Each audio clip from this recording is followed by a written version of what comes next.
Assalamualaikum warahmatullahi taala wabarakatuh.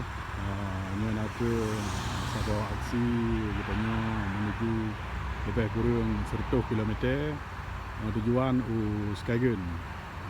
Nyo nak aku tunggu saya pun mungkin kita dengar sekrek dua habar katanya. Assalamualaikum warahmatullahi taala wabarakatuh. Waalaikumsalam warahmatullahi wabarakatuh. Gimana pendapat ronyo rencana dan pakan penduduk bendera bang tau. Rencana haji kamu ya rekreasi ke Sekayun, Ya. tempat ujung Nanggro Denmark. Jadi penduduk Nanggro benderanya aku sebagai aspirasi. Ya. Aku mengingat tapi katanya yang bawa dengan pun bendera Nanggro gitu ya. Ya.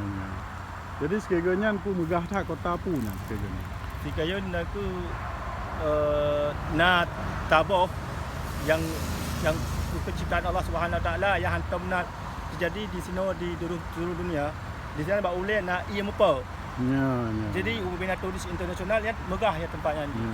Jadi tajak kena tayangin tiba ia ino hana hantibana kun hana pantai. Pantai dari sini ipok kena dari ipok kena. Jadi sabah kuasa Allah Subhanahu Wa Taala. Jadi kun imupa. Ia mepa. Jadi selon depu nya sekayunnya nak ke sebuah kota termegah di Denmark, kota turisnya mana? Ya betul.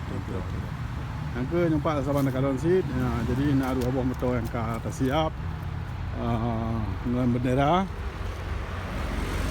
Alhamdulillah tanya tak peduli tak lemah bawa sini tanya nak identitas.